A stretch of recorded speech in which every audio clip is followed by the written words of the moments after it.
Exercise number 7.2, question number 10, part B.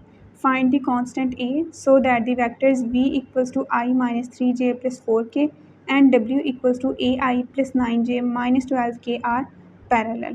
Since v and w are parallel, so इसका मतलब क्या है कि w इक्वल है c v के. कांस्टेंट है ना c यहाँ पे. अब w की जगह वैल्यू आएगी ai plus 9j minus 12k equals to c, वैसे ही आ जाएगा. v की जगह पे i minus 3j plus 4k, ai plus 9j minus 12k equal आ जाएगा c को अंदर मल्टीप्लाई करवा दें ci माइनस 3cj प्लस का 4ck. अब इनको कंपेयर करना है क्योंकि हमने क्या निकालना है a. कंपेयर करेंगे i को i के कोफिशिएंट से तो a इक्वल आ जाएगा c के. j के कोफिशिएंट कंपेयर करेंगे तो 9 इक्वल आएगा माइनस 3c के. k के कोफिशिएंट कंपेयर करेंगे तो माइनस 12 इक्वल आ जाएगा 4c के. अब जहाँ पे है ना 9 इक्वल्स टू माइनस 3c, वहाँ से माइनस 3 को 9 से डिवाइड कर दें क्योंकि c से मल्टीप्लाई हो रहा था. 9 बाय माइनस 3 इक्वल आएगा c के, तो c इक्वल आ जाएगा माइनस 3 के. c की वैल्यू आ गई.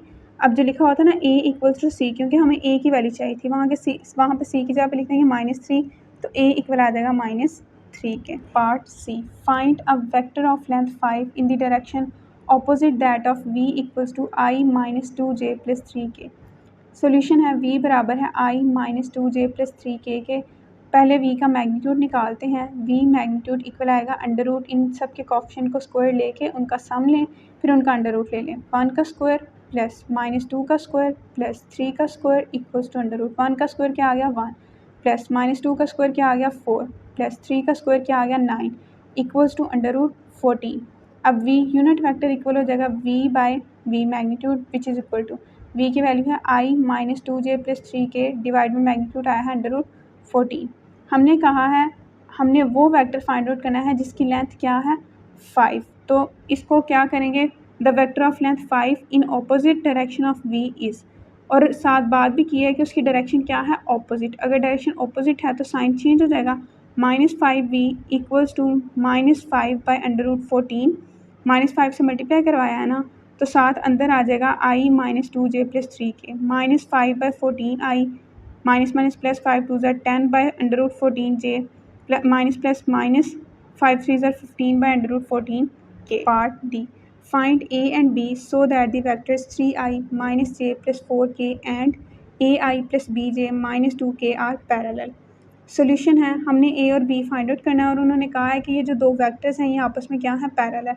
पैरेलल होने का मतलब है कि सिंस पहले को v का नाम दे दे दूसरे को w का, v and w are parallel, so w बराबर है c v के. w की वैल्यू है ai plus bj minus 2k equals to c. v की वैल्यू है 3i minus j plus 4k. So ai plus bj minus 2k equal आ जाएगा, c को अंदर मल्टीप्लाई करवाएंगे 3ci minus cj plus 4ck. अब इनको कंपेयर करना है क्योंकि हमें किस किस की वैल्यू चाहिए a और b की. तो बाय कंपेयरिंग i के कोफिशिएंट से कंपेयर करेंगे तो a इक्वल आएगा 3c के. j को j के कोफिशिएंट से कंपेयर करेंगे b इक्वल आएगा माइनस c के. k को k के कोफिशिएंट से कंपेयर करेंगे तो लेफ्ट साइड से माइनस 2 बराबर आ जाएगा राइट साइड से 4c के. अब यहाँ पे हम c की वैल्यू बस इजीली फाइंड आउट कर सकते हैं क्योंकि बाकी सब में दो वेरिएबल हैं. अब माइनस 2 c के साथ 4 मल्टीप्लाई हो रहा था, माइनस 2 से डिवाइड हो जाएगा इक्वल्स टू c इक्वल आ जाएगा माइनस 1 बाई 2 के. अब हमने क्या करना है, ये जो c इक्वल आया है माइनस 1 बाई 2 के, इसको b equals to minus c में पुट करें तो b equals to minus c की जगह पे minus 1 by 2 minus minus plus हो जाएगा तो b इक्वल आ जाएगा 1 बाई 2 के. अब a इक्वल्स टू 3c में पुट करें, b की वैल्यू तो आ गई ना 1 by 2 which implies a equals to 3. c की जगह पे उसकी वैल्यू माइनस 1 बाई 2 पुट करें इक्वल्स टू 3 माइनस 1 से मल्टीप्लाई होकर माइनस 3, तो a equals to minus 3 divide में 2 वैसे ही रहेगा.